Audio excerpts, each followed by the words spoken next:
Welcome back, Year 4. We are now on Chapter 21. Varjak's wounds healed as the moon grew bigger in the sky. He slept most days in Holly's alleys, or hunted and foraged for food with her. By night they had searched the city for Tam. He was worried about her. But he liked learning about the hidden ways and secret paths that no one else knew.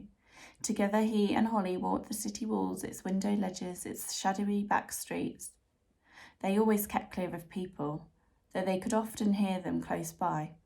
They stayed away from the wide main roads, and they never approached or even mentioned those shrieking, roaring metal monsters that prowled up and down them. Everywhere they went, they asked about Tam. No one had even seen her. Neither Varjak nor Holly said a word aloud, but it was beginning to look like Tam had vanished. Now, said Holly, there's one part of the city we haven't searched yet, and it's time we did.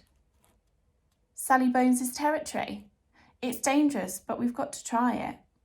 Varjak didn't say anything. He didn't think they'd find Tam there. They were nowhere near there last time they saw her, and he didn't want to run into Razor again so soon. But he was curious about the tales of Sally Bones, the cat who was white and could appear out of thin air. Holly led the way through the streets, out of their familiar ground and into parts of the city Varjak hadn't seen before, though he'd glimpsed them from the hill long ago. The streets became bigger the further they went, so did the buildings. One of them was almost high as a hill, and its outline sparkled with lights. It had a glass front, windows instead of walls. Each showed something different inside. Varjak peered into the window. There were animals in there, ranged out and displayed on glass shelves.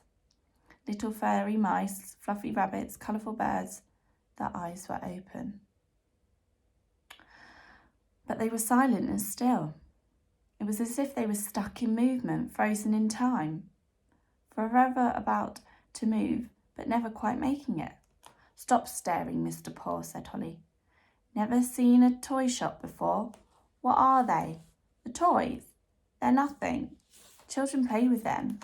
She moved off down the pavement. Come on, we can't hang about on Sally Bones' territory. Varjak tore his eyes away from the frozen scene and followed her, but he was getting the strangest feeling. It was like the alley before the mouse hunt, a cold sensation, being watched by something not quite alive and not quite dead. He let his awareness flow out again and found a source. It was coming from the stack of boxes by the toy shop door. One box had fallen on its side and split open. The flap hung loose and limp. I'm very well, thank you, please, said a tiny little voice from the inside of the box. It rustled out, and out came a cat.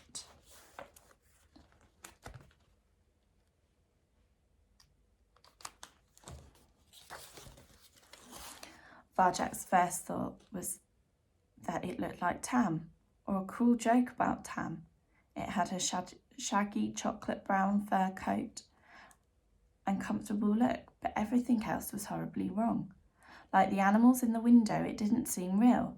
Its eyes were wide open, but they were glassy, expressionless.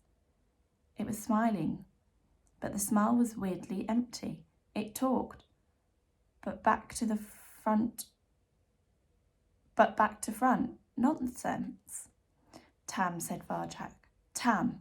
Happy, said the cat. Varjak's fur stood on end. It's Tam, he cried. Look, Holly, what's happened to her? Don't be stupid, said Holly. It's a toy. She peered closer at the cat. Its head nodded, bobbing up and down carefully. It's a good one. Very realistic. Look at the detail. The fur's perfect. But it's Tam's fur. Tam's fur was never so neat. Holly sniffed it. Doesn't smell like a cat, does it? And listen to it. That's not how any cats talk. I'd be your friend forever, said the toy in its strange, hollow voice. Oh, Holly, it's horrible. I'm sure it's Tam. Holly wheeled about and faced him, mustard eyes on fire. Of course it's not Tam, she yelled. Get it through your head. Tam's gone, see? She's vanished. There was a moment of silence. Even the toy cat seemed to be hanging on her words. There, I said it. She's vanished. She was a greedy idiot and now she's vanished. Another fine friend who's left me. She's not coming back, ever. Understand? Varjak had never seen her so upset. He knew Holly missed her friend, of course, but she was so spiky and cool. She'd never shown it before. Are we going to keep looking for her? He said softly. Here's your pet kitty cat, said the toy. Holly closed her eyes. No, she's not here. She's not anywhere. She's vanished.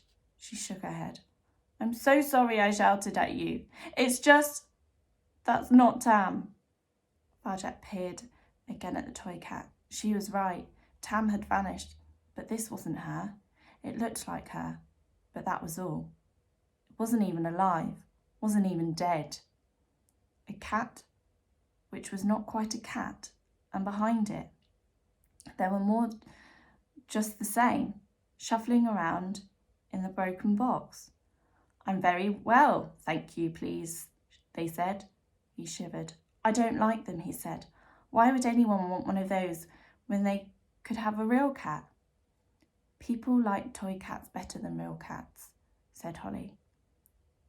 No looking after, they do what you want. They're always nice and cute, not like us. She grinned. Not like you, anyway. You couldn't get a toy cat to stink if you tried. He had to smile. Come on, she said.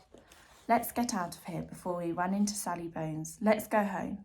Varjak's mind whirled as they sped back through the city. He didn't like those toy cats, not one bit.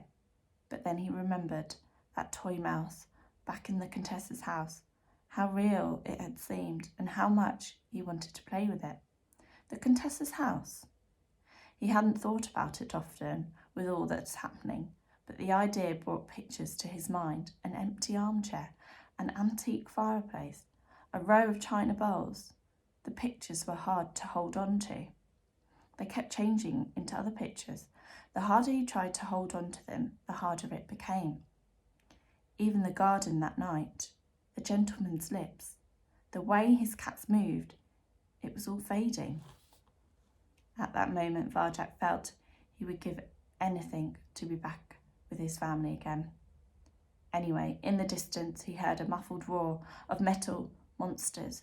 A great wave of sadness washed up from his stomach. Let's stop here, Mr. Paw, said Holly suddenly, snapping him out of his thoughts. She pointed at the covered alley. We're still on Sally's turf, but it's more dangerous to walk through her streets now than to sleep here for the day. She smiled at him. He tried to smile back. Couldn't. Hey, what's wrong, she said. I want to go home. I told you it's safer to stay here. No, not that home. My old home. The one on the hill. Still thinking about it, she shrugged. What's stopping you? I can't. I was supposed to go back with a dog to save my family from the gentleman and his cats. I tried to get one, Holly. I stood there in front of those monsters, but I just couldn't do it.